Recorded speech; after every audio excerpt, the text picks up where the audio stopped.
So ఇప్పుడే శ్రీతేజ్ చూసి రావడం జరిగింది. సో వాళ్ళ నాన్నగారు టచ్ చేసినప్పుడు తను రియాక్ట్ అవుతా ఉన్నాడు. సో వెంటిలేటర్ మీద కానీ ఆక్సిజన్ కానీ లేకుండా ప్రజెంట్ ఉన్నాడు. సో ఖచ్చితంగా తను త్వరలో కోలుకుంటాడని ఆశిద్దాం. ఖచ్చితంగా వాళ్ళకు సంబంధించి ఏమేమి సహాయం చేయాలి అంటే చాలామంది చెప్తా ఉన్నారు, అపమృత్యు దోషానికి సంబంధించి మృత్యుంజయ హోమాన్ని నిర్వహించాలని చాలామంది అడ్వైజ్ చేస్తూ ఉన్నారు. సో అది నేను నా సొంత డబ్బులతోని నిర్వహిద్దామని చెప్పేసి నేను ఫిక్స్ అయినా. సో తనకు కూడా వాళ్ళ ఫాదర్కి చెప్పడం జరిగింది, మృత్యుంజయ హోమాన్ని నా సొంత ఖర్చులతో నిర్వహిస్తాను. అలాగే ఒక 2 లక్షల రూపాయలు ఆ పాపకి సంబంధించి, ఎందుకంటే అక్కడ పాప కూడా ఉంది. సో చాలామంది శ్రీతేజ్ గురించే మాట్లాడుతూ ఉన్నారు, బట్ పాప గురించి మాట్లాడలేదు. కాబట్టి నా వంతు సహాయంగా అంటే సుమారు ఒక 1000 సినిమాలకు ముహూర్తం చేసినటువంటి ఒక పురోహితుడుగా లేదా పూజారిగా నేను కూడా సినిమా సొమ్ములు తిన్నాను. కాబట్టి ఒక 2 లక్షల రూపాయలు వాళ్ళ ఫ్యామిలీకి ఇవ్వాలి అనేటువంటి ఉద్దేశంతో వాళ్ళు ఇక్కడికి రావడం జరిగింది. నేను చూశానండి, నేను చూశాను. సో ఒక 90% డెవలప్మెంట్ ఉంది. 90% అంటే మెయిన్ ఆక్సిజన్ లేదు, ప్లస్ వెంటిలేటర్ లేదు. సో వాళ్ళ ఫాదర్ టచ్ చేసినప్పుడు ఏడుస్తూ ఉన్నాడు. అది నేను కళ్ళలో నీళ్ళు వస్తున్నాయి. సో అంతవరకు అయితే నేను ఇవాళ గమనించింది అయితే అది ఈరోజు. బాబులో అయితే కదలిక బాబులో కదలిక ఉంది, ఆక్సిజన్ లేదు. ఎట్ ది సేమ్ టైం ఆ వెంటిలేటర్ కూడా తీసేసినారు. సో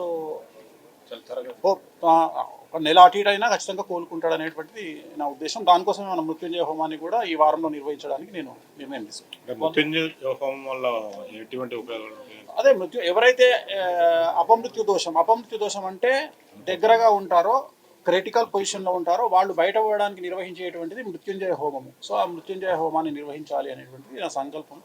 మాట్లాడినాను. ఇప్పుడు వాళ్ళ ఫాదర్ వస్తే అది కూడా మాట్లాడి దానికి బాబు వాళ్ళు కూడా రావాలా, లేదంటే మీరు చేస్తే సరిపోతుంది? హోమం మన ఆఫీస్లో కానీ ఫామ్ హౌస్లో కానీ నిర్వహిస్తాం. అంటే వాళ్ళ తరపున ఎవరో ఒకరు సంకల్పానికి రావాలి కదా, అందుకని. 3 రోజులు ఉంటుంది.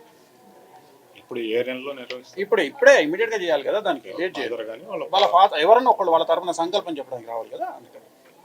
అయితే ఇండస్ట్రీకి మీకు సమ్ గ్యాప్ అనేది రీసెంట్ గా కావచ్చు, మీరు జాతకాలు చెప్పడం వల్ల కావచ్చు, ఇట్లా చాలా ఇష్యూస్ అనేది వచ్చింది కదా. సో ఇండస్ట్రీకి సంబంధించి ఇది జరిగింది అంటే ఆ రోజు ప్రీమియర్ కి రావడం వల్ల. సో ఈ గ్యాప్ ను ఫిల్ చేయడానికి ఏమైనా వచ్చారనుకోవచ్చు? నాకేం సంబంధం.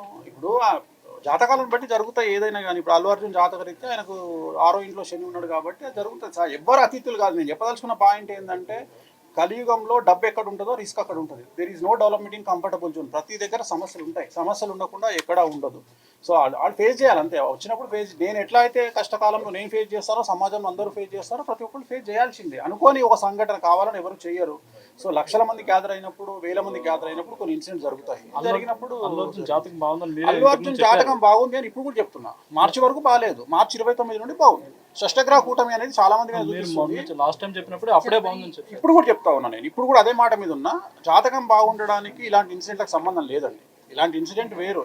దీనివల్ల ఆయన ఏం నేర్చుకుంటారు, ఫర్దర్గా ఆయన ఎట్లా బిహేవ్ చేస్తారు అనేది ముఖ్యం తప్ప ప్రతిదీ మన జీవితంలో తప్పులు సమస్యలు అనేటువంటివి మనం మారడానికి, మనం ఇంకో 10 మెట్లు ఎదగడానికి అవకాశాన్ని ఇస్తాయి.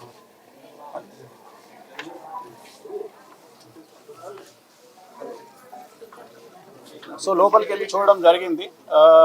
సో నేనైతే చాలా నమ్మకంగా ఉన్నాను. ఖచ్చితంగా బాబు ఆరోగ్యవంతుడై తిరిగి బయటికి వస్తాడు. సో ఎటువంటి అనుమానం లేదు. ఇప్పుడు వాళ్ళ తండ్రి ఇలా చేయి వేయగానే ఇమ్మీడియట్గా కళ్ళు తెరిచి చూసినాడు. సో మేమిద్దరమే ఉన్నాం లోపల. సో నా కళ్ళతో నేను చూడడం జరిగింది. సో నా వంతు సహాయంగా పాపకి సంబంధించి ఈ సహాయం 2 లక్షల రూపాయలు అనేది పాపకు ఇచ్చేటువంటి సహాయం ఇది. ఎందుకంటే చాలామంది మంచి వ్యక్తులు, మంచి మనస్కులు చాలామంది సహాయం చేస్తూ ఉన్నారు. సో అది కాకుండా నేనైతే వీళ్ళ పాపకు సంబంధించి ఇచ్చేటువంటిది ఒక 2 లక్షల రూపాయలు ఇచ్చి, అలాగే బాబుకు సంబంధించి మృత్యుంజయ హోమాన్ని నిర్వహించాలి అనేటువంటిది నేను తీసుకున్నటువంటి నిర్ణయం. నా వంతు సహాయంగా సినిమా ఇండస్ట్రీకి సంబంధించి నేను ఒక రూపాయి సొమ్ము తిన్నాను కాబట్టి ఒక 20-25 ఏళ్ల నుండి, అందుకని నేను చేయాలనుకున్నాను. ఇది నా వంతు సహాయంగా 2 లక్షల రూపాయలు ఇస్తాను. అది నా సొంత డబ్బులతో చేస్తాను కాబట్టి వాళ్ళకి ఏం సంబంధం. ఓకే.